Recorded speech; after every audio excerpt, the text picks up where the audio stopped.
on va écouter Anne-Laure Dalibar, donc, qui est professeure au DMA en ce moment. Et que je remercie d'avoir accepté de venir faire un exposé ici. C'est à moi de vous remercier. Je suis très heureuse d'être ici.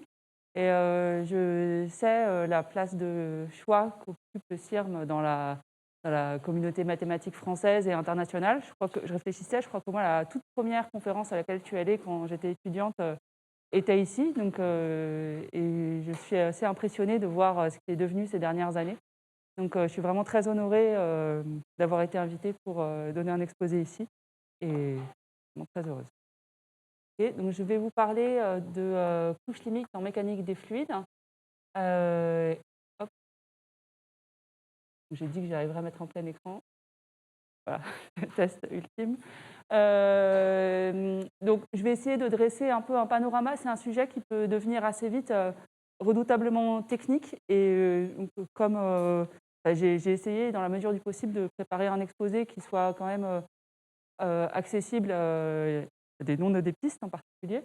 Mais si ce n'est pas le cas, ou si parfois j'utilise des mots ou des concepts qui ne sont pas aussi répandus, disons, que ce que j'imaginais, n'hésitez surtout pas à m'interrompre. Ah oui, j'ai préparé des transparents en anglais, mais je parle en français, ça va? Je peux faire comme ça? Très bien. Donc je vais vous présenter d'abord un peu une introduction générale pour expliquer ce que c'est qu'une couche limite, dans quel type de situation des phénomènes de couche limite se produisent. Et puis ensuite, l'idée dans les problèmes de couche limite, et je reviendrai là-dessus tout à l'heure, il y a d'abord identifier ce que sont les tailles de couche limite, les profils, donc l'identification vraiment du type de comportement auquel on s'attend. Ensuite, il faut démontrer, construire de façon un peu rigoureuse ce qu'on appelle une solution approchée, c'est-à-dire une solution qui a le comportement comme ça qui est attendu, et après démontrer que ce comportement arrive bel et bien. D'accord ? Mais donc tout ça nécessite pas mal de méthodologie, et donc je commencerai par un cas assez simple, le cas linéaire, pour lequel on dispose quand même d'une théorie assez complète, et donc c'est ça que j'expliquerai dans la deuxième partie. C'est une théorie qui est complète, mais qui malgré tout a ses limitations, et donc j'expliquerai ce qui se passe quand ça ne marche pas. Et enfin, je terminerai par un cas qui ne rentre pas du tout dans la théorie linéaire, qui est le cas de l'équation de Prandtl, qui est un champ de recherche assez fertile aujourd'hui, et qui est très difficile. Donc voilà, je vous expliquerai un peu, sans rentrer trop dans les détails, quelles sont à la fois les questions qui ont été résolues et celles qui restent encore ouvertes. Donc une couche limite, c'est une zone de petite épaisseur, de toute petite taille. Alors ici, j'ai mis un racine de nu, c'est parce que j'aurais pu mettre racine de epsilon, c'est typiquement la taille qu'on obtient pour les équations de Prandtl. Donc c'est une zone de petite épaisseur qui est située près d'une paroi rigide, près d'un bord, et dans laquelle une certaine quantité a de fortes variations, donc, ce qui signifie que son gradient est très important. Donc c'est un phénomène qui est omniprésent en mécanique des fluides. Donc encore une fois, je pense que la couche limite la plus célèbre en mécanique des fluides et aussi la plus étudiée, c'est celle qui est dite de Prandtl. Donc Prandtl, c'est un ingénieur allemand du début du XXe siècle qui est le premier à avoir identifié ce qui se passait pour la limite non visqueuse des équations de Navier-Stokes près d'une paroi rigide. Mais il y a plein d'autres situations où des couches limites se produisent. En particulier, moi, ce qui m'a beaucoup intéressé ces dernières années, c'est des situations qui viennent de l'océanographie. Donc, il y a des couches limites qui se produisent près de la surface et près des fonds des océans, et qui équilibrent la rotation, une rotation rapide de la Terre avec les forces de dissipation visqueuse. Donc, ces couches-là s'appellent des couches d'Ekman. Et elles sont assez importantes parce que c'est elles qui permettent le transfert d'énergie du vent vers l'intérieur de l'océan. Et il y a aussi des couches limites qui se produisent en océanographie près des côtes, et en particulier près des bords ouest, et qui là aussi sont capitales. Donc j'en parlerai un peu dans la troisième partie de l'exposé, parce que c'est elles qui permettent la naissance des grands courants marins, comme le Gulf Stream, le Kuroshio au Japon, le courant des aiguilles dans l'océan Indien, etc. Donc c'est vraiment des zones qui sont capitales pour la circulation océanique terrestre. Et donc dans cet exposé, donc je commencerai par essayer d'identifier les situations dans lesquelles des couches limites se produisent, comme ça. Ensuite, donc je présenterai une méthode générale pour le cas linéaire, et puis j'expliquerai donc les limites de cette méthode générale, et enfin un peu d'état de l'art dans le cas de l'équation de Prandtl. Alors, donc au départ, quand on écrit, donc on écrit un modèle qui va décrire une situation physique, et donc dans les cas qui vont m'intéresser, ce seront des équations aux dérivées partielles, et plus précisément, ce seront des problèmes de pénalisation singulière. Donc, de façon très générale, je considère une EDP, donc, que j'ai écrite ici, donc c'est Singular Perturbation Problem, SPP. Donc, je considère une EDP avec un petit paramètre. L'opérateur à epsilon peut être linéaire ou non linéaire, à coefficient constant ou pas. Voilà, ici, c'est vraiment très, très général. Mais je suppose qu'il a les propriétés suivantes. Donc, je suppose que, d'abord, il dépend d'un petit paramètre, que je note epsilon dans toute la suite de l'exposé, qu'il est d'ordre D, qui ne dépend pas de epsilon. Okay. Et puis, je suppose aussi que si j'ai U epsilon qui converge fortement vers U bar dans une norme très très forte, okay, disons au moins CD, dans CD, à ce moment-là, U bar est solution d'une équation de la forme A bar de U bar égale 0, où A bar est un opérateur différentiel, mais d'un ordre strictement plus petit, d'un ordre D' strictement plus petit que D. Donc ça, c'est typiquement le genre de problème qui vont m'intéresser dans la suite, et donc c'est ce que j'appelle des problèmes de pénalisation singulière. Et de façon assez générique, si on a un problème de pénalisation singulière, en présence d'un bord, il se produit des couches limites sur le bord. Voilà. Donc c'est vraiment ça, je dirais, la raison d'être des couches limites. Donc je vais vous présenter tout de suite un petit exemple qui est suffisamment simple pour qu'on puisse faire des calculs complètement explicites. Donc, je considère une équation, c'est même une équation différentielle, une DO linéaire, sur le segment 0,1, donc moins epsilon U seconde plus U epsilon égale 1, avec des conditions dites de Dirichlet homogènes en 0 et en 1. Donc, alors là, dans cet exemple-là, on peut calculer de façon complètement explicite la solution. Donc, on a appris quand on était dans les premières années post-bac que U epsilon, c'était la somme d'une solution particulière, donc ici peut être 1, okay, et de l'équation non homogène, et puis de solution générale de l'équation homogène. Et ici, donc l'équation homogène, les solutions, c'est des exponentielles, qui sont comme exponentielles. Ah oui, j'ai mis Z, mais c'est X. Les solutions, c'est les exponentielles moins X, plus ou moins X sur racine de epsilon. Et donc, on a deux constantes à epsilon et b epsilon qu'on peut ajuster et qu'on ajuste de façon à vérifier les conditions au bord. Okay. Donc, quand on fait tous les calculs, on voit qu'on a donc cette solution explicite-là, avec donc a epsilon et b epsilon qui sont très proches de moins 1, qui sont même exponentiellement proches de moins 1. Okay. Donc, ce qu'on voit sur cette formule-là, j'aurais pu je peux faire un petit dessin. Mais je crois que vous voyez bien la tête que vont avoir les solutions. Donc on a le segment comme ça, 0, 1. Ici, on a une valeur cible qui est 1, et donc la solution fait ça. Voilà. Et ici, la taille typique de variation, c'est racine de epsilon. À gauche et à droite. Voilà, donc là, là c'est facile parce qu'on sait résoudre complètement explicitement. Mais en général, on n'a pas de solution explicite. Okay, parce qu'on a des coefficients qui ne sont pas constants, parce qu'on a des termes non linéaires. Donc vous savez bien que quand on a une EDO, en général, il n'y a pas de solution explicite, et que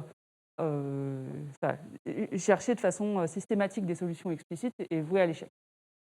Donc du coup, il va falloir se débrouiller autrement. Et donc pour ça, la façon dont on procède est la suivante. Donc on commence par d'abord essayer, si on s'attend à ce qu'il y ait une couche limite, on commence par essayer de prédire quelles vont être les tailles et les profils de cette couche limite. Okay. Donc ça, c'est quelque chose que déjà, les physiciens et les mécaniciens savent assez bien faire. Essentiellement, on fait des développements asymptotiques et on essaie de raccorder de cette façon-là. Mais donc, je vais vous présenter ensuite une méthodologie un peu systématique pour le faire. Parce qu'ils savent bien le faire, mais parfois, quand même, il y a malgré tout, il y a des choses peuvent louper. Et puis ensuite, une fois qu'on a identifié un bon candidat, disons, pour ces profils de couche limite, il faut faire une construction rigoureuse de ce qu'on appelle la solution approchée, qui sera une combinaison de ce qu'on appelle la partie intérieure, qui ici serait 1, et puis des profils qui raccordent sur les côtés. Donc et une fois que cette construction rigoureuse est faite, donc on a un objet mathématique bien identifié, bien défini, eh bien, on essaie de montrer que notre vraie solution est proche de cette solution approchée. Et donc pour ça, on fait ce qu'on appelle une estimation d'énergie ou une estimation d'erreur. Et ça, j'en parlerai, je pense, pas du tout. Mais ça, on a des méthodes en EDP assez robustes pour faire ce genre de choses. Voilà. Donc maintenant, je vais vous présenter un exemple qui est célèbre, mais qui est donc plus compliqué, qui est celui dont j'ai déjà un peu parlé et auquel je consacrerai la dernière partie de cet exposé, qui est le cas de l'équation de Prandtl, donc qui intervient dans la limite non visqueuse des équations de Navier-Stokes. Donc un fluide visqueux, c'est par exemple le miel, et donc ce fluide visqueux, il a comme propriété d'adhérer aux parois. Donc il vérifie des conditions de non-glissement sur la paroi. Vous mettez du miel sur une paroi, si la paroi est fixe, sa vitesse sur la paroi sera nulle. Si vous prenez un fluide non visqueux, comme par exemple l'eau, en revanche, elle va glisser sur la paroi. Donc les fluides visqueux, en agitant un peu les mains, sont décrits plutôt par le système de Navier-Stokes, que je vais écrire dans un instant, que je peux même mettre directement. Et les fluides non visqueux sont décrits par un autre système d'équations, qui sont les équations d'Euler. Et donc, ici, l'enjeu, c'est de comprendre ce qui se passe quand la viscosité est petite. Donc, ici, j'ai écrit le système de Navier-Stokes avec une viscosité là, qui est petite et qui est epsilon. D'accord ? Donc ici, U epsilon, c'est un champ qui est bidimensionnel, qui a valeur de 0 plus l'infini pour le temps, R2 plus pour l'espace, et qui a valeur dans R2. D'accord ? Il y a une autre inconnue qui est la pression, qui est un champ scalaire, mais sur lequel, qui est déterminé de façon un peu implicite. Il n'y a pas d'équation d'évolution associée à la pression. Okay ? Mais donc, on a quand même 3 équations en tout, parce qu'on a 2 équations pour U epsilon qui font la conservation, c'est essentiellement le principe fondamental de la dynamique, et puis une condition qui est la condition de divergence nulle. Donc on a bien 3 inconnues, 3 équations. D'accord ? Et donc de nouveau, je suppose que le fluide adhère à la paroi, et donc U epsilon sur Y égale 0, donc ici R2+, c'est R croix R+, donc ma paroi c'est juste Y égale 0. Et donc je suppose ici que j'ai une condition de Dirichlet sur la paroi. Donc c'est un peu comme dans l'exemple que je vous ai montré juste avant, sauf qu'il y a plus de termes et c'est plus compliqué. Ici, lorsque epsilon, donc vous voyez qu'on a une équation qui est d'ordre 2, parce qu'on a un Laplacien. Lorsque epsilon tend vers 0, formellement, ce terme-là disparaît. Okay ? Et on obtient ce qu'on appelle les équations d'Euler. Les équations d'Euler sont plutôt d'ordre 1. Et donc, par conséquent, les équations d'Euler, on ne peut pas les munir d'une condition de ce type-là. On peut juste imposer que la vitesse normale à la paroi est nulle, mais pas que la vitesse tangentielle sur la paroi est nulle. Et donc, par conséquent, il se produit une couche limite donc, qui raccorde ce qui se passe sur la paroi à ce qui se passe loin de la paroi. Donc ça, c'est ce qui avait été prédit par Prandtl en 1904. Et donc, ce que Prandtl avait intuité, c'est qu'il y a une couche limite qui est de taille racine de epsilon, donc c'est exactement le même scaling que dans le transparent précédent, proche de la paroi. Et donc, quand on est à l'extérieur de cette couche limite, le fluide est complètement décrit par les équations d'Euler, donc les équations sans le terme de epsilon laplacien qui est ici. Et, mais donc, la vitesse d'Euler, quand on est proche de la paroi, est non nulle, la vitesse tangentielle. Et le rôle de ce qui se passe dans la couche limite, c'est précisément de raccorder la vitesse nulle sur la paroi à la vitesse d'Euler loin de la paroi. Okay ? Donc là, on a un dessin.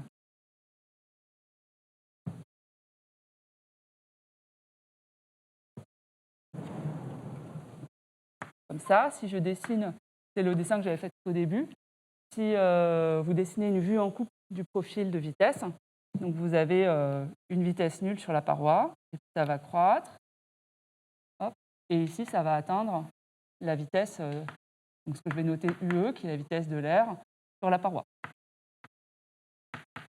Voilà, et ici c'est 0. Et donc ici, ça va croître sur une échelle de taille racine. Okay. Donc on a voilà, un profil de couche limite qui est comme ça. Pas de questions pour l'instant? Donc ça, c'est vraiment un champ de recherche actuel qui est extrêmement fertile et dynamique. Et donc je présenterai quelques-uns des résultats, mais sans être complètement exhaustive dans la toute dernière partie de l'exposé. Donc je vais commencer par présenter un peu de méthodologie dans le cas qui est linéaire. Alors je me place là maintenant dans un cadre qui est très très très très simplifié, où on a notre opérateur A epsilon, qui est l'opérateur de pénalisation singulière que j'avais écrit avant sans vraiment l'écrire, parce que je disais que j'avais quelque chose de très général. Là maintenant, je prends un opérateur différentiel linéaire qui est à coefficient constant, et puis avec des coefficients qui sont polynomiaux en epsilon. Donc si vous reprenez donc dans le petit exemple que j'avais écrit avant, c'est-à-dire quand j'avais moins epsilon dxx u epsilon plus u epsilon égale 1, donc ça ferait d égale 2, d'accord, parce que c'est un opérateur d'ordre 2. A2, c'est égal à moins de epsilon, ce serait moins epsilon. A1, c'est 0. Ah ouais, 0. Et puis A0 de epsilon, c'est 1. D'accord, donc vous voyez qu'on est exactement dans ce cadre-là. Tous mes coefficients sont polynomiaux en epsilon. Le coefficient dominant s'annule lorsque epsilon tend vers 0. Et puis, il y en a au moins un qui est ici, et mon coefficient A0, qui ne s'annule pas lorsque epsilon tend vers 0. Okay, et donc le but, c'est d'identifier les profils de couche limite et leur taille. Donc pour ça, donc c'est exactement comme, enfin, on a une EDP, mais c'est exactement comme pour les EDO. Comme on a un opérateur qui est à coefficient constant et qui est linéaire, c'est assez naturel de chercher des solutions qui sont des exponentielles. Donc une autre façon de le dire, c'est qu'on passe en Fourier dans la variable qui est tangentielle et qu'on prend une transformée de Legendre dans la variable qui est normale à la paroi, que ici je note grand Xn. Mais donc, voilà, je cherche des solutions générales de l'équation homogène qui ont cette forme-là. D'accord ? Et donc ici, le U gothique, c'est un vecteur quelconque de CK, où K, c'est le nombre d'inconnus dans mon équation. Donc, dans cet exemple-là, K serait égal à 1. Pour les équations de Navier-Stokes, K serait égal à 3, parce que j'ai donc deux composantes pour la vitesse et puis la... Okay. Et puis, donc, on ne se pose pas de questions, et puis on insère ça dans l'équation et on regarde ce qui se passe. Donc, ce qu'on obtient de façon générale, c'est un système linéaire. Alors, je ne vous ai pas présenté d'exemple compliqué où on fait ça. Dans cet exemple-là qui est scalaire, comme le système linéaire, c'est en fait il y a une équation, quoi. C'est une matrice, on a une matrice qui est scalaire. C'est pas hyper rigolo, mais le problème, c'est que sinon, si je présente des cas plus compliqués, ça devenait vite assez technique. Mais enfin, bon, voilà, vous imaginez bien qu'on peut avoir c'est ce genre de choses qu'on obtient, avec donc une matrice A ici qui est de taille K, et qui a des coefficients qui sont polynomiaux par rapport à tout le monde, par rapport à epsilon, puisque tous mes coefficients à epsilon sont polynomiaux, par rapport à xi', et puis par rapport à lambda. D'accord ? Donc, typiquement, quand je vous parlais tout à l'heure des couches d'Ekman, pour les couches d'Ekman, quand on fait ça, on a une matrice qui est 3-3, okay, ou même 4-4 à vrai dire, 4-4, et dont on peut calculer le déterminant. Et donc, ce qu'on cherche, c'est des solutions non triviales de cette équation-là. Et donc, il y a des solutions non triviales si et seulement si le déterminant de la grande matrice s'annule. Okay. Donc maintenant, les tailles de couche limite, qui sont ici les lambda, vous voyez que lambda, c'est le paramètre qui est devant ma variable normale, hein, va être donné comme la racine d'un polynôme qui est à coefficients qui sont polynomiaux en epsilon et en les variables de Fourier. Okay. Donc à ce stade, on regarde ce polynôme dans les yeux et puis on essaye de trouver quelles sont les tailles de ces racines. Alors, donc, on a un certain nombre de faits théoriques qui nous guident. D'abord, donc s'il est de degré m, on sait qu'il y a exactement m racines complexes, éventuellement multiples. Okay. Mais on s'intéresse qu'aux racines de parties réelles strictement positives parce qu'on cherche les profils de couches limites. D'accord ? Et on regarde, ici, on regarde des profils en exponentielle moins lambda xn. Si on a des profils, alors la partie imaginaire, ça va juste donner quelque chose d'oscillant. Mais si on a des racines de parties réelles strictement négatives, ça ferait des solutions qui croissent exponentiellement loin de la paroi. Et celles-ci, on veut les écarter. Okay ? Donc, quand on regarde les profils de couches limites, on regarde uniquement les racines qui sont de parties réelles, qui sont strictement positives. Ça, on ne sait pas combien il y en a. Ça, il faut regarder au cas par cas, à la main, combien on a de racines. Par ailleurs, comme tous les... c'est un résultat d'analyse complexe. Donc, lorsque epsilon tend vers 0 avec phi' fixé, toutes les racines vont se comporter comme une certaine puissance rationnelle de epsilon fois un coefficient. Et enfin, donc, ce qui va nous intéresser dans un certain nombre de problèmes de DP, c'est combien de conditions au bord peuvent être relevées ou prises en charge par la couche limite. Alors, ici, j'ai écrit quelque chose, ça dépend un petit peu de la nature des conditions au bord qu'on a. J'ai écrit les choses pour des conditions au bord de type Dirichlet, donc c'est-à-dire on impose la valeur du grand U sur le bord. Si on impose la valeur du grand U sur le bord, le nombre de conditions au bord qui peuvent être relevées, c'est la dimension de l'espace vectoriel qui est engendré par tous les vecteurs V qui appartiennent au noyau de ces matrices-là, lorsque lambda I est une des racines et que la partie réelle de lambda I est positive et même grande. Parce que ça, c'est typiquement les asymptotiques de type couche limite. Donc ça, c'est le nombre de conditions qui vont être relevées par la couche limite. Pourquoi ça ? Parce que notre profil de couche limite, on va l'écrire comme une combinaison linéaire de tous ces V là. À chaque fois, notre profil général de couche limite, ça va être une combinaison linéaire de V exponentielle moins lambda I xn, exponentielle I, xi', etc. Et du coup, pour que cette chose-là soit nulle sur le bord, il faut que qu'on trouve une combinaison linéaire de ces V-là qui s'annule sur le bord. D'accord ? Donc, c'est pour ça qu'on voit apparaître le rang de cette famille-là. Et enfin, donc, la taille de la couche limite, c'est toujours l'inverse de la partie réelle du lambda I associé. Et on peut les superposer. Elles ne sont pas toutes de la même taille. Et il y a un certain nombre de situations où on voit apparaître des couches limites, donc qui sont epsilon 1 tiers, epsilon 1 demi, ce que vous voulez de rationnel. Mais on peut tout à fait avoir coexistence de plusieurs types de couches limites. Voilà, donc ça c'est assez général. Donc pour résumer, chacune des racines est donc une puissance rationnelle de epsilon. Et a priori, quand même, les QI et les MUI vont dépendre de xi', c'est-à-dire de la variable de Fourier aussi. Et donc, il y avait un théorème qui avait été démontré, je pense maintenant, ça doit faire une dizaine d'années, peut-être un peu plus, par David Jaravara et Thierry Paul. Et donc, j'agite un petit peu les mains ici parce que je n'ai pas tout à fait écrit les hypothèses précises du théorème. Donc, c'est pour ça que j'ai mis 3 petits points entre crochets. Ce n'est pas un énoncé qui est parfaitement rigoureux. Mais disons, le message important, c'est que tant que les QI ne dépendent pas de xi' et que les MUI ne s'annulent pas, donc MUI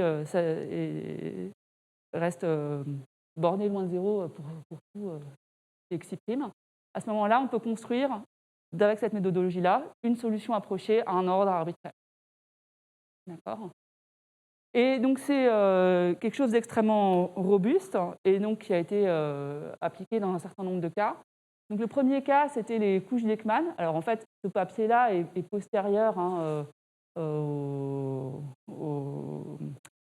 articles de mathématiques sur les couches d'Ekman. Je pense que voilà, c'est plutôt... David Jaravara avait identifié ce mécanisme-là et avait d'abord fait certains articles méthodologiques, mais sans qu'il y ait de théorème derrière, mais disons où il avait identifié des mécanismes qui apparaissaient de façon récurrente dans la construction des couches limites. Et puis ensuite, avec Thierry Paul, donc, ils ont écrit ce papier-là qui repose sur des outils d'analyse semi-classiques. Mais bon, dans la genèse de cette cette théorie-là. La partie sur les couches d'Ekman a été traitée avant, mais on peut complètement la traiter avec ce formalisme-là.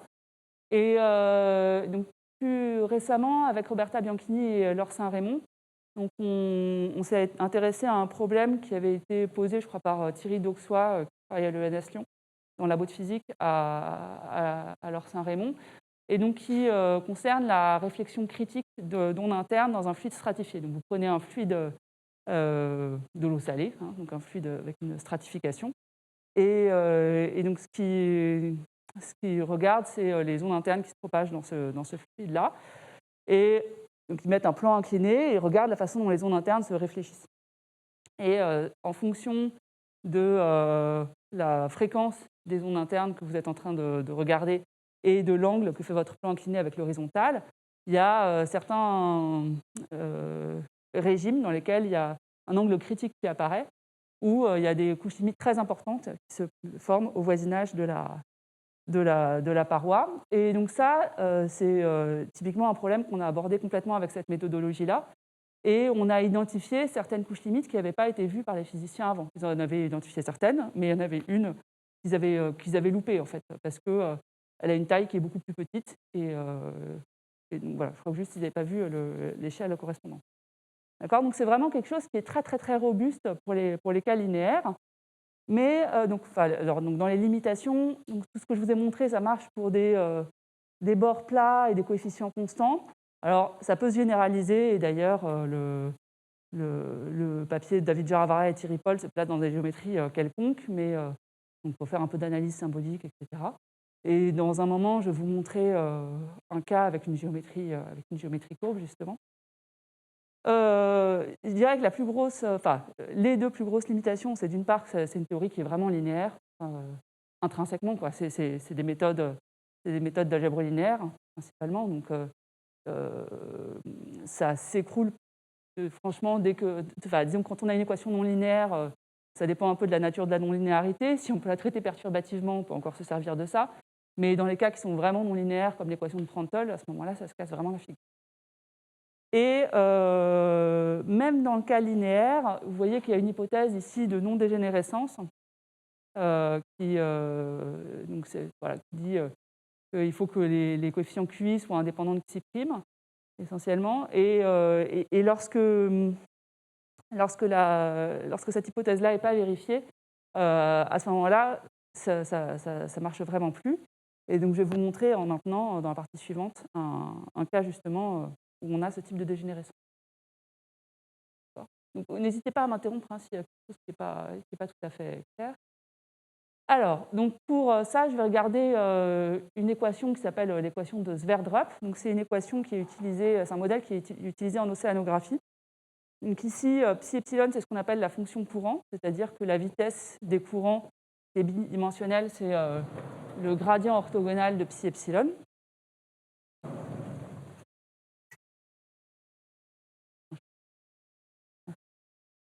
Donc U epsilon, c'est le gradient orthogonal de psi. Okay. Donc ça, c'est ce U epsilon-là, c'est la vitesse des courants océaniques. Okay. Donc il faut imaginer que vous avez donc, tout se place dans un bassin océanique. Alors ici, j'en ai dessiné un qui a une forme de stade, donc évidemment, c'est une vue un peu idéalisée, mais c'est pour identifier les différentes parties du bord. Donc là, j'ai dessiné quelque chose où il y avait donc un bord ouest, un bord est, okay, qui sont tous les deux un peu courbes. Et ce qui est important, c'est que j'ai dessiné donc, des bords nord et sud qui ont des longues parois plates. Vous verrez pourquoi dans un moment. Mais ce que je vais dire, en fait, on sait faire le cas de n'importe quel domaine bidimensionnel. On peut faire des îles, on peut faire un peu n'importe quoi pourvu que ce soit régulier. Alors, donc, quand on regarde cette équation-là, donc le epsilon, c'est toujours, c'est comme dans Navier-Stokes, hein, c'est le paramètre de viscosité. Hein. Alors, vous vous demandez peut-être pourquoi est-ce que là j'ai un Laplacien carré alors qu'avant il y avait juste un Laplacien, mais c'est parce que c'est l'équation qui est écrite, donc d'abord pour la fonction courant qui est un gradient orthogonal, et c'est l'équation, on a pris la vorticité en fait de l'équation de Navier-Stokes, et donc c'est pour ça quand on prend quand vous écrivez l'équation de Navier-Stokes, vous avez un moins epsilon Laplacien de gradient orthogonal de psi epsilon. d'accord, parce que c'est le Laplacien de la pression. Et si je prends la vorticité de ça, ça me donne un Laplacien carré. Voilà. Et donc cette équation-là, on l'a munie de plusieurs conditions au bord. Et donc les conditions au bord qui vont bien, c'est ici, dans ce cas-là où il n'y a pas d'île, hein, donc un domaine qui est simplement connexe. Il faut imposer que psi epsilon et sa dérivée normale s'annulent sur le bord. Okay. Donc si vous étiez sur un intervalle, on n'était pas sur un domaine bidimensionnel, mais sur un intervalle, et qu'on regardait psi epsilon prime moins epsilon, psi epsilon 4 égale 0, ça ferait bien 4 conditions au bord, parce qu'on supposerait qu'à chaque extrémité de l'intervalle, psi epsilon et sa dérivée normale sont nulles. Donc, comme ça, on retrouve nos prix. Il n'y a pas 2 conditions au bord, en fait, mais sur un intervalle, il y en a bien. OK. Donc, quand on passe à la limite formellement, lorsque epsilon tend vers 0, on obtient cette équation-là. Donc, on a juste la dérivée première de psi bar qui est égale à f. Donc, vous voyez qu'on passe d'une équation d'ordre 4 à une équation d'ordre 1. Donc, on a bien un problème de pénalisation singulière. Et vous voyez immédiatement que, sauf miracle, le psi bar il vérifiera jamais toutes les conditions au bord qu'on s'est données au début. Okay. Dans le meilleur des cas, donc essentiellement, le psi bar, il faut intégrer suivant la variable x, qui est la variable donc, qui est la longitude. Donc, vous pourrez imposer peut-être que psi bar s'annule soit sur le bord ouest, soit sur le bord est, mais pas sur les deux, par exemple. Et la dérivée normale, j'en parle même pas. Enfin, vous pourrez, de toute façon, la dérivée normale ne s'annulera pas, sauf miracle algébrique et f très particulier. Okay. Et donc l'autre question, c'est, avec tout ce que je vous ai dit, maintenant on s'attend à ce qu'il y ait des couches limites, et puis donc on va essayer de comprendre quelles sont les tailles et les profils. Okay. Alors, donc pour ça, je vais introduire un peu de notation. Donc, mettons que mon bord soit comme ça. Donc ça, c'est mon domaine oméga. Okay. Je l'oriente comme ça, ici. Donc ça, c'est S, ça va être mon abscisse curviligne. Je note Z, la distance au bord. Donc si j'ai un point ici, Z, c'est ça. Okay. Je note θ, l'angle que fait la normale avec l'horizontale. Ça. Et voilà. Donc du coup, on exprime tout en coordonnées curvilignes comme ça. Pourquoi ? Parce que quand on s'intéresse à des couches limites, la bonne variable, c'est la distance au bord. Donc, tout à l'heure, j'avais pris un bord plat. Donc ma distance au bord, c'était juste la variable xn. Ici, vous voyez bien qu'il faut passer en variable locale et donc introduire ça. Et donc l'autre variable associée naturellement, c'est la piste curviligne. Donc il faut exprimer le jacobien faut exprimer tous les opérateurs différentiels dans ces variables locales, mais enfin bon, ça se fait. Je vous ai juste écrit le dx parce que il est un peu plus simple que le bilaplacien. Mais donc de toute façon, le bilaplacien ne va pas trop nous embêter parce que comme on cherche des solutions de la forme couche limite, quand on regarde le bilaplacien, le seul terme qui va être pertinent, c'est la dérivée quatrième dans la variable qui est normale au bord. D'accord. Donc voilà, c'est essentiellement le dz. Donc on n'est pas tout à fait dans le cadre que je vous ai donné dans la partie précédente parce qu'on a un bord qui n'est pas plat. Okay. Et du coup, quand j'écris les choses en variable, quand j'essaye de, en quelque sorte, redresser mon bord pour passer en variable et que je passe dans mes variables locales comme ça, j'ai des coefficients pas constants. Ça vient au même. Okay. Mais bon, j'oublie un peu ça et donc je triche un peu, c'est-à-dire que je garde à la fois comme variable ma variable de Fourier qui ici est K et puis mon abscisse curviligne qui est S. Et donc je dis, je fais comme si elles n'étaient pas complètement couplées, mais un petit peu quand même. Et donc, je cherche une solution qui soit sous cette forme-là, exponentielle IKS moins lambda Z psi. Donc ça, c'était vraiment la méthodologie de la partie précédente. Et j'essaye de voir à quoi pourraient ressembler les lambdas. Donc, si je gèle S, en quelque sorte, l'équation pour lambda, donc le polynôme dont il était question dans la partie précédente, celui dont il fallait trouver les racines, il a cette tête-là. Donc c'est un polynôme d'ordre 4 Et donc, vous voyez qu'il fait intervenir à la fois la variable de Fourier k et puis la petite curviligne S via le θ, qui est un θ de S. Okay. Et donc maintenant, il faut regarder quelles têtes ont les racines de ce polynôme, qui ont une partie réelle qui est strictement positive, en fonction des valeurs de θ, ou plutôt de cosinus θ ici, et de epsilon. Donc, je m'intéresse aux racines de ce polynôme-là. Et alors là, on voit immédiatement qu'il y a, on voit apparaître on voit apparaître 3 zones différentes. La côte est, la côte ouest, et puis les bords nord et sud. Okay.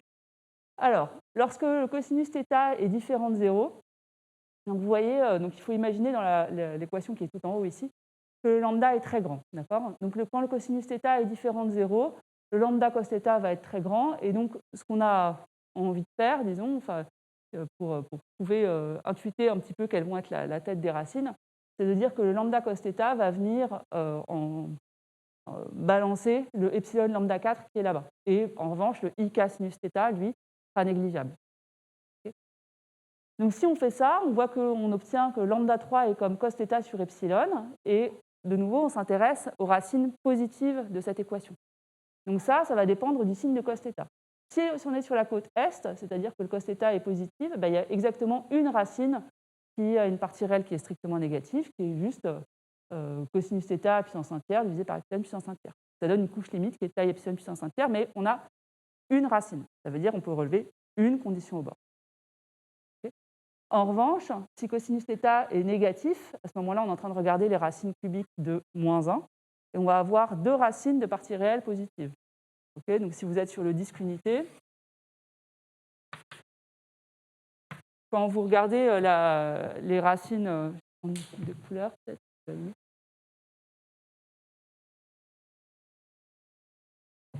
Donc quand vous regardez les racines de 1 donc les racines de 1, elles vont être ici, ici et ici, mais ces deux-là, je les jette parce qu'elles sont de parties réelles strictement négatives.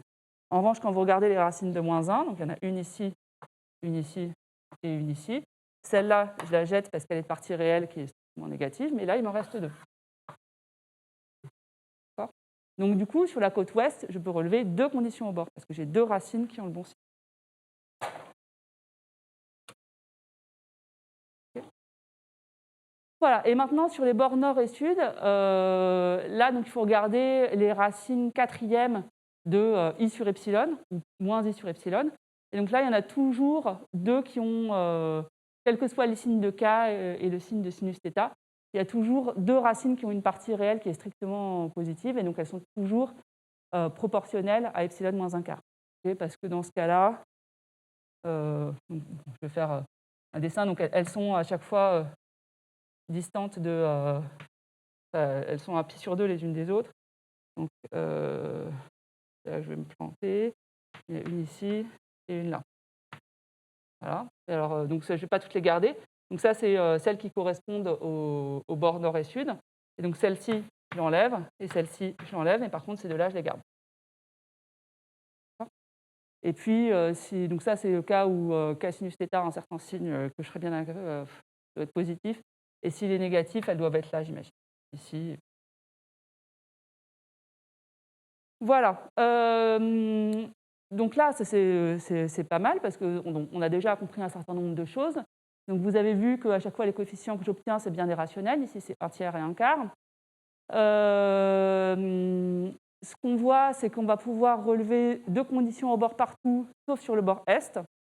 Donc ça dicte quelle va être la bonne condition au bord pour le profil limite, le petit bar. Il faut absolument imposer qu'il s'annule sur le bord est, parce que sur le bord est, on ne pourra relever qu'un truc.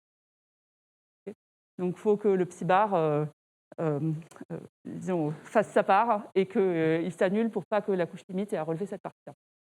D'accord. En revanche, sur toutes les autres parties du bord, les couches limites vont pouvoir relever toutes les traces non homogènes, la trace du petit bar et la trace de sa dérivée normale. Ça, physiquement, ça a une conséquence qui est assez importante, qui est que les courants sur les bords ouest sont toujours beaucoup plus importants. Pourquoi? Parce que le U epsilon, c'est le gradient de psi epsilon. Okay. Si dans le psi epsilon, vous avez des choses qui dépendent de x sur epsilon, ou ici z sur epsilon puissance 1 tiers, ça va vous donner un gradient qui est extrêmement important, donc des vitesses qui sont très importantes. Et vous voyez que donc sur les bords est, donc à l'est, votre psi epsilon, il sera de la forme psi bar plus epsilon 1 tiers fois une fonction exponentielle moins z sur epsilon 1 tiers. Donc son gradient restera d'ordre 1. En revanche, sur les bords ouest, le psi epsilon, il se comportera comme une somme de exponentielle, de coefficients, fois exponentielle moins z sur, donc ici z c'est toujours la distance au bord, hein. Je vais mettre des lambda plus ou moins sur epsilon 1 tiers, et donc son gradient est très fort. Et donc ça, c'est quelque chose qui est observé dans la vraie vie, hein. Donc c'est ce dont je vous parlais tout à l'heure. Les courants sur les bords ouest des océans sont extrêmement importants. C'est comme ça que naît le Gulf Stream sur la côte le long de la Floride. C'est le cas du Kuroshio au Japon, etc. C'est le fait que tu n'as pas de epsilon 1 tiers devant. Voilà. Ils vont relever deux conditions au bord, donc en particulier la trace. Et donc ici, les coefficients qui sont devant les exponentielles sont d'ordre 1. Et donc le gradient de cette quantité-là est très, très important. Voilà. Et ce qu'on observe aussi, c'est que lorsque cosinus θ tend vers 0, vous voyez que les deux racines que j'ai trouvées ici, là, les deux premières, tendent vers 0. Hein. Donc on trouve un lambda qui tend vers 0 lorsque cosinus θ s'annule. Et ça ne va pas. C'est typiquement le cas que je vous avais annoncé comme étant dégénéré. Il faut que j'accélère un petit peu, parce que je parle un peu trop. Mais bon, qu'à ça ne tienne, on n'a qu'à faire comme si on n'avait pas vu que c'était dégénéré, et on essaye brutalement d'appliquer la méthode que je vous ai exposée tout à l'heure, et donc on construit une solution approchée en disant, allez, on la cherche sous cette forme-là. Donc, on prend les lambdas qui sont les racines du polynôme que je viens d'écrire, donc ils dépendent à la fois de k et de s, et donc on cherche une combinaison linéaire comme ça. Donc ici, le s vit essentiellement dans le tor, donc les k sont discrets, et donc on cherche une solution approchée qui a cette forme-là. Okay. Donc les lambdas de k et de s, c'est des fonctions continues de s qui sont les racines de mon polynôme précédent. Et donc on essaye ça, et on a essayé ça pendant un certain temps avec Laure Saint-Raymond, ça marchait, mais vraiment pas du tout. Et la raison pour laquelle ça ne marche pas, c'est que le lambda en fait, a des variations qui sont beaucoup trop importantes lorsque cosinus θ s'annule, et ça crée des singularités dans la solution approchée qui font tout exploser. D'accord. Donc, mais ça, c'est vraiment l'intuition qui est donnée par la méthodologie de la partie précédente. D'accord. Donc, c'est assez naturel de regarder quelque chose comme ça, mais vraiment, ça ne marche pas et il ne faut pas le faire.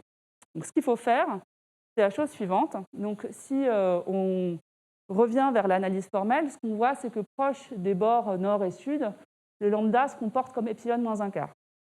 Donc, du coup, on revient à ça et on dit très bien. Donc, maintenant, je me place au voisinage des bords nord et sud. Je suppose que j'ai une solution qui se comporte comme une fonction de S et de Z sur... j'ai mis nu, c'est epsilon. Et de S et de epsilon moins un quart. Et j'insère ça dans mon équation et je regarde ce qui se passe. Et en fait, ce qui se passe, c'est qu'on obtient une équation qui ressemble un peu à un genre d'équation de la chaleur, hein, ici, mais avec un opérateur d'ordre 4, qui vient du bilaplacien. Et en fait, ce qui se passe, c'est que c'est une vraie équation d'évolution. C'est-à-dire qu'il faut la munir d'une donnée initiale en S. Donc voilà, ici, elle a deux conditions au bord parce qu'elle va relever les traces de psi bar et de sa dérivée normale sur le bord. Mais voilà, celle-là, elle est bien posée. Et en fait, l'erreur, c'était de penser que les profils étaient intrinsèques en quelque sorte. C'est-à-dire qu'on pouvait faire du Fourier comme ça. Si vous essayez de résoudre l'équation de la chaleur en faisant du Fourier en temps, en fait, ça ne donne pas une très très bonne intuition de ce qui se passe. Et c'était ça qu'on était en train d'essayer de faire. Voilà. C'est une autre façon de le dire. Donc ça marche très bien, en fait. Et donc ensuite, il faut comprendre comment est-ce qu'on connecte entre elles les différentes couches limites. Et le point qui est important, c'est que donc ici, comme tout est linéaire, on a un principe de superposition. Et donc on superpose les différentes couches limites, mais via leur amplitude, pas via leur taille. Il ne faut pas essayer de relier les tailles. Ça, c'est très mauvais. C'est ce qu'on a essayé de faire avant. Je vous ai dit, ça ne marche pas, parce qu'il y a trop de singularités. Okay. Donc ce qu'il faut faire, c'est vraiment dire que chaque couche limite vit plus ou moins séparément et puis on les superpose ensemble. Okay. Voilà, donc ça conclut cette partie-là. Et puis après, je vais aller peut-être assez vite sur la toute dernière partie. Donc la méthodologie générale échoue au moins en partie dans ce cas-là, en raison de la dégénérescence. Donc les tailles des couches limites sont quand même à peu près celles qui sont prédites par la méthodologie générale, mais les profils ne le sont pas parce que donc, ils sont non intrinsèques, ils vérifient une équation de type diffusion et voilà, c'est pas tout à fait ce qui était prédit par la méthodologie de départ. Et puis on a une superposition qui est assez compliquée dans la zone de transition. Donc vraiment, le point important, c'est que quand ça dégénère comme ça, il ne faut pas essayer de connecter les tailles des couches limites. On peut se servir un peu de l'intuition qui est donnée par l'analyse formelle, mais il ne faut pas l'appliquer, faut pas la prendre vraiment au premier degré. Et puis en fait, bon, malheureusement, dans ces cas dégénérés, c'est du cas par cas. On n'a pas de méthodologie générale. Ok, je peux prendre 5 minutes pour parler du cas de système de Prandtl. Merci beaucoup. Donc, le système de Prandtl, maintenant, donc, comme je vous l'ai dit, on part de l'équation de Navier-Stokes que je vous avais écrite tout à l'heure, avec une petite viscosité. Et donc, ce qu'avait dit Prandtl, c'est OK. Donc, je pense que dans l'intuition qu'on a, c'est qu'il y a une couche limite qui est de taille racine de epsilon, dans laquelle le fluide va relier la vitesse tangentielle nulle sur la paroi à la vitesse en sortie de couche limite, qui est celle du flot de l'air sur la paroi. D'accord ? Et donc, quand il insère son ansatz avec comme ça des 1 sur racine de epsilon dans l'équation, il obtient le système qui est écrit ici. Alors, donc, je suis désolée, je sais que c'est un peu brutal pour des noms de pistes, mais je vais essayer de vous accompagner un peu. Donc, c'est un système qui ressemble à celui de Navier-Stokes, c'est normal, parce qu'il est issu du système de Navier-Stokes. Les grandes différences sont les suivantes. D'abord, c'est une équation qui est scalaire, ce n'est pas une équation vectorielle. On a uniquement une équation sur la vitesse tangentielle. D'accord ? On n'a pas d'équation sur la vitesse normale. La vitesse normale, on l'obtient juste en intégrant la condition de divergence nulle. Donc la vitesse normale, qui est ici le Vp, on l'obtient juste ici en intégrant la vitesse ici. Il n'y a plus de gradient de pression non plus. Ça, c'est une propriété qui est assez générale dans les couches limites fluides. La pression ne varie pas dans la couche limite. Et donc ici, la pression dans la couche limite, elle est constante. Elle est donnée par le flot de l'air. Et donc, c'est une donnée du problème. Pour Prandtl, c'est complètement une donnée. Okay ? Et donc, elle est présente ici, là, dans le G de T et de X, mais voilà, c'est une donnée. Quand vous vous intéressez à l'équation de Prandtl, la pression ne varie pas et c'est juste. Okay. Donc, voilà, elle ressemble au système de Navier-Stokes, mais elle est quand même un peu différente. Et vous voyez qu'on a perdu aussi la viscosité dans la variable tangentielle. On garde juste la viscosité dans la variable normale, ici.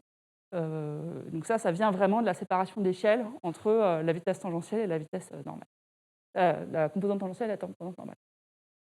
Alors, la source principale de problème, c'est ce terme-là, qui est le terme de transport. Pourquoi ? Parce qu'il y a un phénomène de perte de dérivée. Parce que quand vous écrivez le V comme ça, comme en intégrant la condition de divergence nulle, vous voyez apparaître la dérivée de UP par rapport à X. Et ça, c'est une quantité que vous ne contrôlez pas. Vous imaginez, essentiellement, comme vous allez avoir un peu de viscosité, vous allez pouvoir contrôler, vous imaginez que dans un monde idéal, vous pourriez contrôler les dérivées normales, mais en revanche, la dérivée tangentielle, c'est quelque chose que vous ne contrôlez pas, et c'est un terme qui est non local en plus, donc voilà, ce terme-là est assez méchant. Bon, ce que je dis n'est pas complètement vrai. En fait, ce qui est méchant, c'est l'interaction entre ce terme-là et le terme de viscosité. Mais bon, c'est un peu compliqué, mais voilà, je pense qu'on peut quand même se dire que c'est celui-là qui met le bazar. Voilà. Et ça, c'est une équation qui est vraiment franchement non linéaire, et donc tout ce que je viens de vous dire sur la théorie linéaire, ça ne marche pas du tout. Donc, on peut essayer de l'appliquer pour s'en convaincre, mais là, je n'ai plus trop le temps, donc je peux juste vous dire que ça ne marche pas. Et donc, les questions qu'on se pose, c'est est-ce que ce système-là est bien posé ? Donc, ça veut dire est-ce qu'il existe une unique solution, au moins localement en temps, qui dépend continuellement des données, etc. Si oui, dans quels espaces fonctionnels et sous quelles conditions sur la donnée initiale. Et dans les cas où le système est bien posé, est-ce qu'on peut justifier l'ANSATS de Prandtl. Donc il y a des travaux à la fois sur le cas stationnaire et sur le cas dépendant du temps, mais dans cet exposé-là, je vais me concentrer juste sur le cas stationnaire, parce que c'est déjà assez fourni. Donc il y a une littérature extrêmement vaste sur le sujet, donc je ne prétends pas avoir été exhaustive ici dans les références que j'ai données. Et donc je ne vais pas en particulier citer toutes les références, donc je vais juste vous donner les grandes lignes de résultats. En gros, on s'est montré le caractère bien posé dans deux situations. Soit si on est dans des espaces à très forte régularité. Donc les premiers résultats dans ce cadre-là, c'était les espaces de fonctions analytiques. Donc ça, c'était Sammartino et Kaflich en 1998. Et puis plus récemment, il y a eu des résultats dans des espaces de régularité jeu vrai. Et maintenant, on sait vraiment faire le cas critique même. Voilà. Ou en tout cas s'approcher aussi près que possible du cas critique. Ou alors, l'autre cadre dans lequel on s'est montré le caractère bien posé, c'est lorsqu'on a des données initiales qui sont monotones dans la variable normale, donc strictement croissante. Et dans ces cas-là, on s'est montré le caractère bien posé dans des espaces plus raisonnables du point de vue physique, qui sont les espaces de Sobolev. Et donc, dans ces cas favorables, on sait justifier l'ANSATS de Prandtl, c'est-à-dire qu'on sait construire une solution qui soit la somme d'un terme principal qui est celui de l'air et le terme de couche limite, et montrer la convergence, montrer que la différence entre la solution de Navier-Stokes et cette solution approchée tend vers 0. Okay. Dès qu'on sort de ce cadre-là, donc soit forte régularité, soit monotonie, tout se casse la figure. Et tout se casse la figure, mais violemment. C'est-à-dire que l'équation est mal posée, il y a des instabilités très fortes qui se forment. Donc, quand vous regardez ce qui se passe en Fourier, vous avez des modes de Fourier qui vont croître exponentiellement en temps. Donc, par exemple, comme le kème mode de Fourier va croître comme exponentielle racine de k fois t. Il y a des singularités qui apparaissent, même si vous partez de données initiales qui sont analytiques. Et alors du coup, ça c'était quand même quelque chose qui avait été identifié par des ingénieurs et par les mécaniciens, et donc il y avait un certain nombre de modèles qui avaient été proposés à des ordres, qui rajoutent des termes à des ordres supplémentaires en epsilon, pour essayer de régulariser le modèle et dire ok, c'est parce qu'on a un peu oublié que quand même il y avait un peu de viscosité dans Navier-Stokes, mais si on rajoute un petit peu, alors ça se passe mieux. Et en fait, donc il y a essentiellement deux modèles proposés comme ça, qui sont le modèle de couche limite interactive, IBL, et puis le modèle de triple pont. Et pour ces deux modèles-là, en fait, donc le modèle IBL, il est encore pire que Prandtl. Les instabilités, c'est le même que pour l'équation de la chaleur rétrograde, donc c'est vraiment mauvais.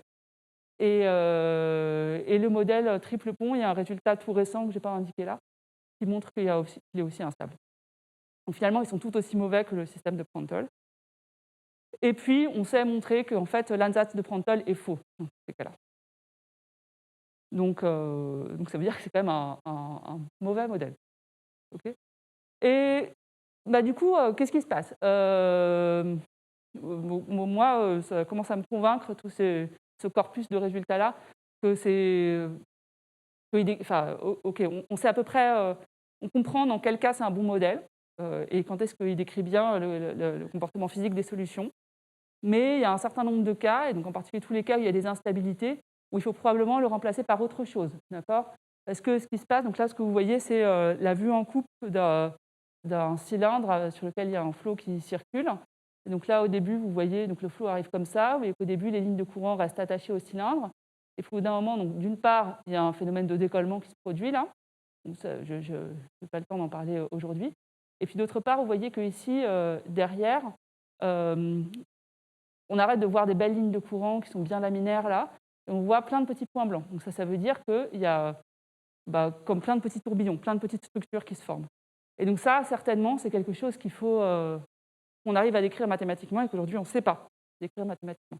Mais ça veut dire que proposer un ANSATS où on sépare les échelles tangentielles et les échelles normales, c'est probablement une mauvaise idée.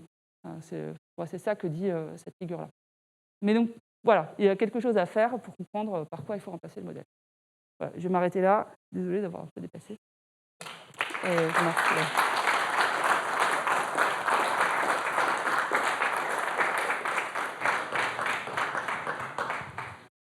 Donc, merci beaucoup.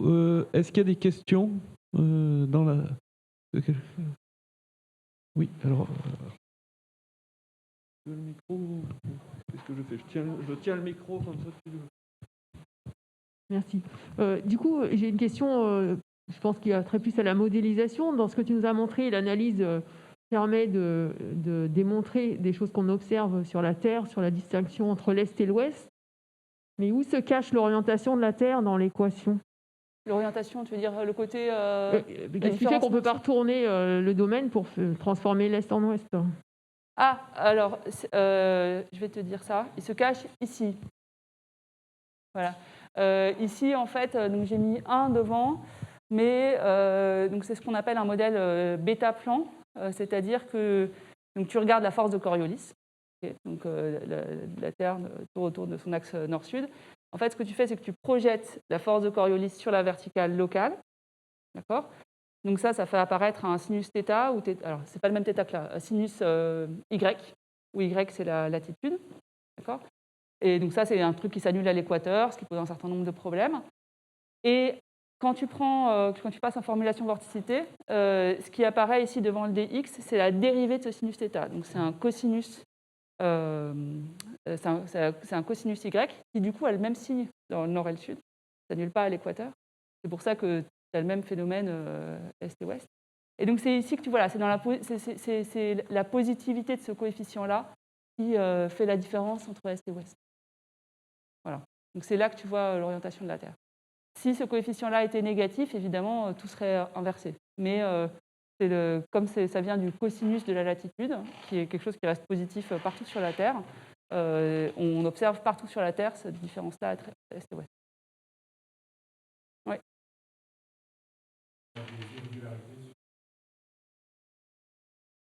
Alors, merci beaucoup pour cette question. C'est quelque chose qu'on a regardé un petit peu. Alors, fractal, je ne sais pas. Fractal, je ne sais pas. Ça, je pense que fractal, aujourd'hui, on ne sait pas faire. En revanche, on sait... il y a ma doctorante qui a traité le cas où on a des bords rugueux, ici et ici. D'accord? Et essentiellement, ce que j'ai raconté reste vrai. Voilà.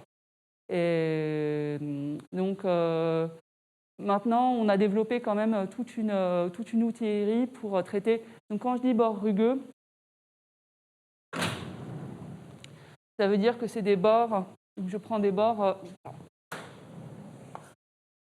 Je prends des bords comme ça qui peuvent s'écrire sous la forme. Alors, je vais prendre un autre petit paramètre. Donc, on va dire que y, ça va s'écrire comme delta fois une fonction état est ou ouest, suivant qu'on est à l'est ou à l'ouest, de x sur delta. Quelque chose comme ça. Et donc le scaling qui est intéressant, compte tenu de ce que je viens de vous expliquer, c'est le cas où delta est comme epsilon à puissance entière. Parce qu'à ce moment-là, c'est là que tout le monde se parle.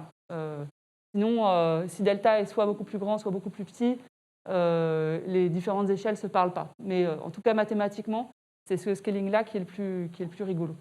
Et on peut rajouter des termes non linéaires aussi. Et donc voilà, c'est ce qu'elle a fait pendant sa thèse, de regarder ce qui se passe avec des profils. Alors, ce qui avait été fait déjà par David Yaravare et Didier Brech, c'est de regarder le cas où ces fonctions-là sont périodiques.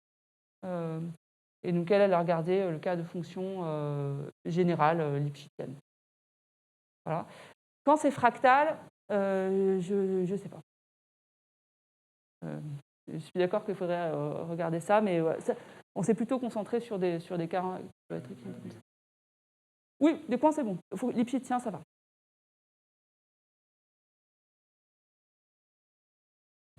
D'autres questions? Martin.